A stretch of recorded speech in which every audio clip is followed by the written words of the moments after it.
بسم الله الرحمن الرحيم الحمد لله رب العالمين اجل ñaare abla lan ko ci godi ko sa ko mati ke dugu ci gene di dugu ci jodo tori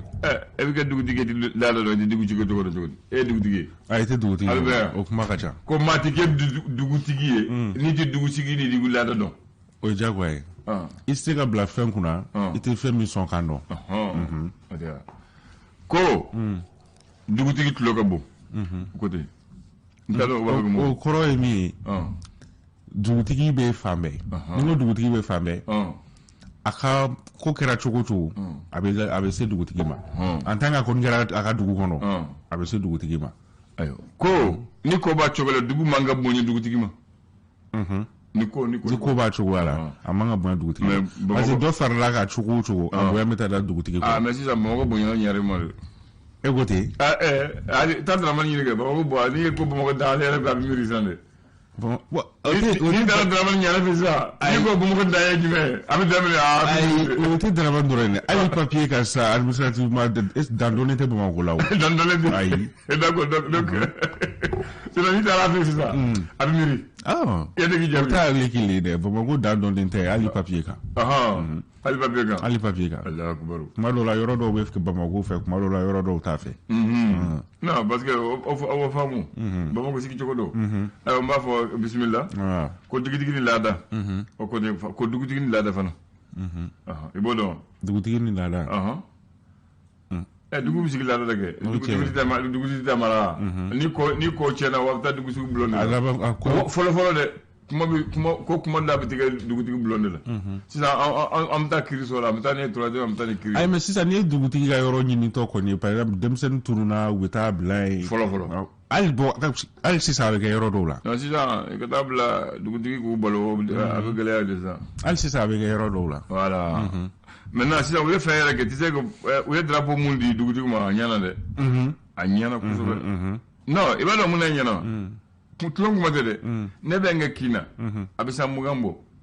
dugutigi ko dugutigi so ni ay ne dugutigi kare fla le banje ne ma ne so do fo drapeau sigira do na de yado voilà donc o ana fadoy pa imana do kingo no dro ne drapeau yoro mina waro ko ni dugutigi ga yoro donc o yana aflana ni tara kenega ainsi mbuga donc vraiment ni ngoni ni yana ambu famo fo très bien amba fo bismillah be do nyumena bi ya la musaye octobre kalo kile ta ani saba samba fla le ni mugani fla tabarakallah aywa am gafa be leso rakoli esor kuma le no feminka o de yi sera suma kula ni oyi ku nouvelle constitution ayera ka fo ale bara kun folo olu koni dira chama chafanga nyamoko koni ma mardi temene ayera ka fo gelema baw koni be akonnana mi talike krenkren ala jamana josimba werela ni olu institution de la république olu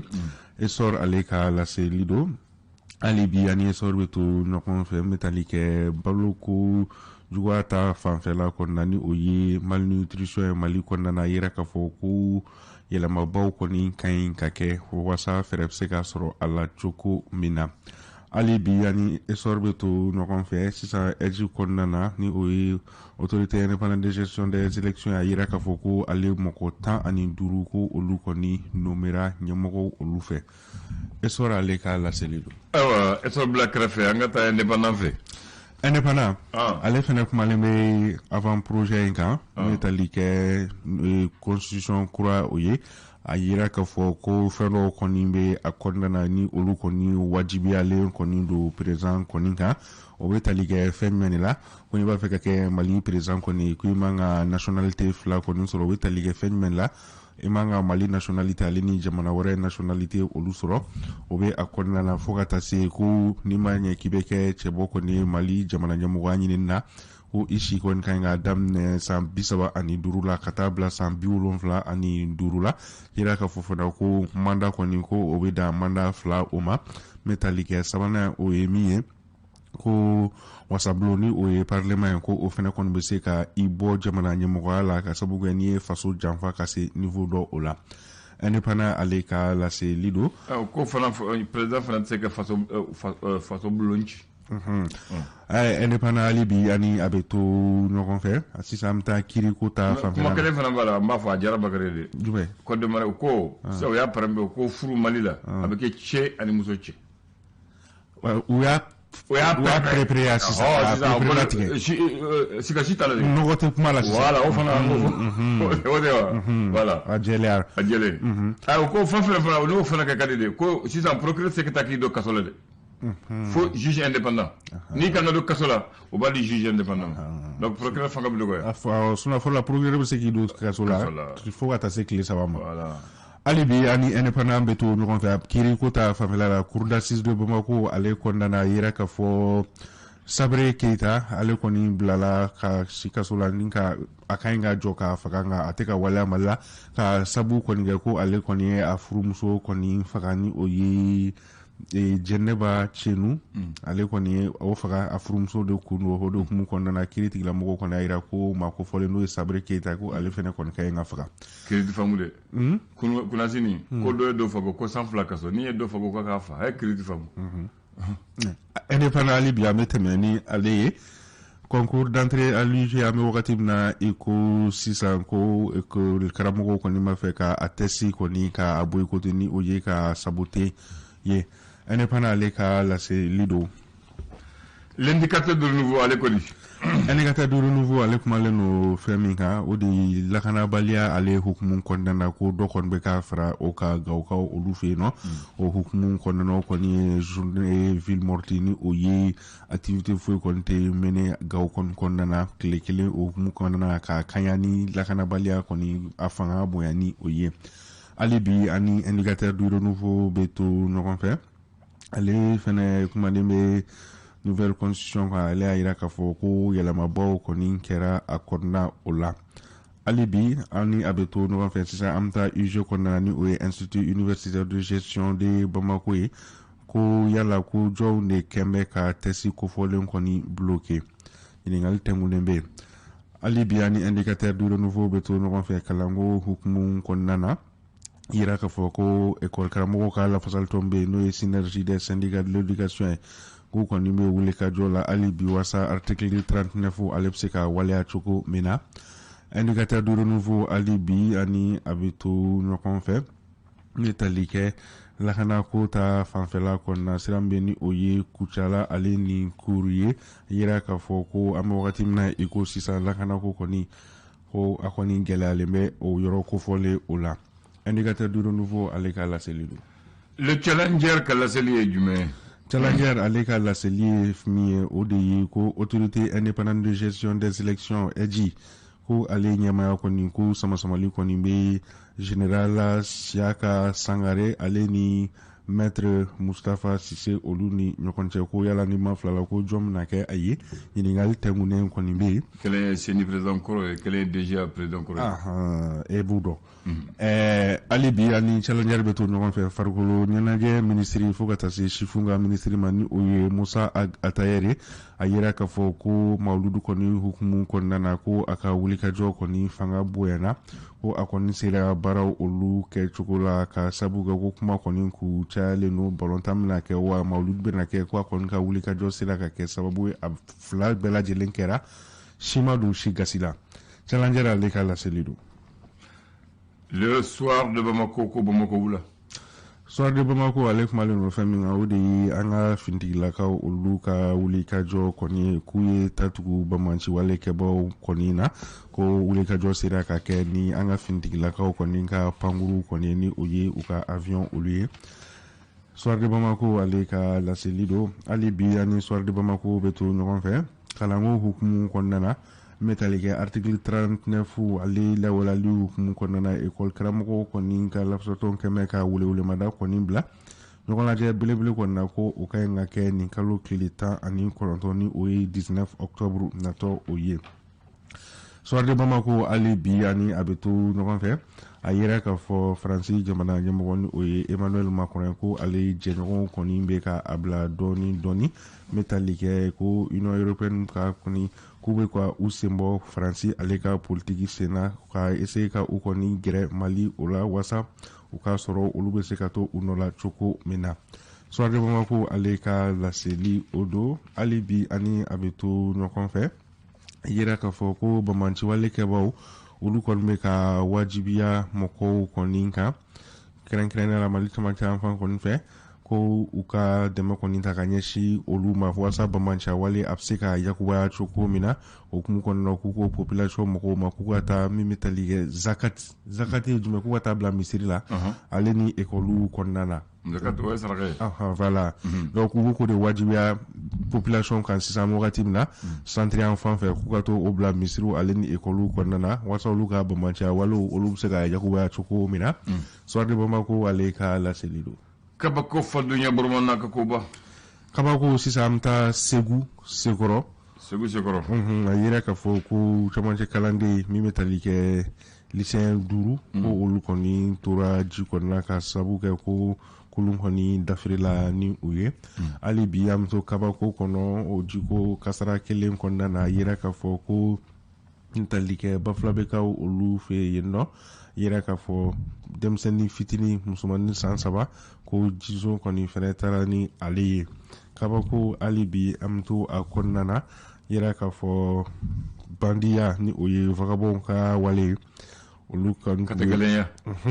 olu kun bɛ siratigɛ de kɔni kɛ u ye kari dɔ de attaqué kari kofɔli yɛrɛ ka compagnie ye ko Erzana a kɛra sira min kan o de ye masigi ale ni Joyila cɛla la k'u kɔni ye marifa kɔni wuli kari in kɔni na kɛra sababu ye ni ka chauffeur kelen kɔni bɔnɛ ani na chauffeur tɔ kelen dɔ ko o joginna hali bi ani kabako bɛ to ɲɔgɔn fɛ sisan an bɛ taa ɲamanakaw olu fɛ yen nɔ ko so dɔ kɔni binna min kɛra sababu ye ni ka maa kelen bɔnɛ ani na ale ni maa kelen fɛnɛ o joginna kabako an bɛ saloli kɛ n'ale. Ayiwa tubarikala an ka sɔli na ka ye an ka taa aw ka so ka bulon b'a la dugutigi bulon est-ce que bulon bɛ dugutigi la sisan. Bulon bɛ yen. A bulon bɛ yen. Est-ce que dugutigi bɛ se a bɛ sigi bulon na. A bɛ yen mais a yi ta ye Bamako de sinon hali sini a bɛ yen. Ayi ne ko aw fɛ aw ɲɛrɛ fɛ est-ce que bulon bɛ yen tuguni. Bulon bɛ yen. A bulon bɛ yen. Awɔ. Ɲare la. Awɔ. Mun bɛ ɲɔn a tɔgɔ. Mun bɛ ɲare la i mɔkɛ mun bɛ fanga la o ye tɔgɔ. Dramani Ɲare. Ale ye jɔn den ye. An t'o bɛɛ ɲɛdɔn a la. E mɔkɛ tɛ yan. N t'o bɛɛ ɲɛdɔn a la dɛ. Ale ye Amadu Kunba Ɲare den de ye. Amadu Kunba Ɲare o den de ye Dramani Ɲare ye. Dramani Ɲare yɛrɛ bangena en 1942 Bamako yan. 1942. A ba tɔgɔ ye Daje Dabo ye a fa tɔgɔ ye Amadu Kunba Ɲare a fa fana kɛra ɲɛmaa ye o en 1956-1964 a fa de tun bɛ a bɛ jɔ yɔrɔ min na a fa de tun b'o jɔ yɔrɔ maintenant jeudi 13 octobre 2016 bi an bɛ jeudi 13 octobre 2022 la mun kɛra Dramani na dugutigiw sigira dɛ mais mun kɛra la a ma kɛ dugutigi si la parce que ka dugutigi officiellement ka cérémonie k'a la k'a introduire président yɛrɛ ka n'a jɔ o kɛnɛ kan a kɛra Dramani ta de la donc o fana an b'o dɔn a ye c'est-à-dire k'u bɛna o sɛbɛn et puis a ma kɛ o tan dɛ a kɛra président ɲɛna a kɛra ministre dɔ ɲɛna maabaw a kɛra fana ale ɲɔgɔn ladala chefu mun bɛ bɔ Niger Nigeria Burkina Faso Benin ani Côte d'Ivoire olu bɛɛ nana o don donc ale ta ni maa si ta ma kɛ kelen voilà au kɛra le jeudi 13 octobre 2016 donc ale de kɛra Ɲarew ka dugutigi mɔgɔ 25 de ye ale donna mun ɲɛna ala ta ɲɛna u b'a fɔ ma Modibo Ɲare Modibo Ɲare y'a ta 2011 ka taa n'a ye 2015 maintenant 13 octobre 2016 fo n bɛ kuma waati min na Dramani Ɲare de bi ɲɛmaya la Ɲarew tɔgɔ la parce que Bamako ko duba 3 de ladala ko Bamako mara Turew Ɲarew ani Dravew i y'a faamu Ɲarew bɛ Ɲare la Turew bɛ Ture Bagadaji maintenant Dravew bɛ Drave la voilà maintenant maa fɔlɔ mun nana Ɲare tɔgɔ la ka Ɲarew kun sigi o ye Jamusaja Ɲare 1689 jumɛn 1689 1689 ale de maa fɔlɔ ye i y'a faamu maintenant a tɛmɛnen ko fable ɲaare fable o ye filanan ye sabanan masala buguri ɲaare nanina masala jokolo ɲaare duruna namakɔrɔ safune ɲaare wɔrɔnan majugu seriba ɲaare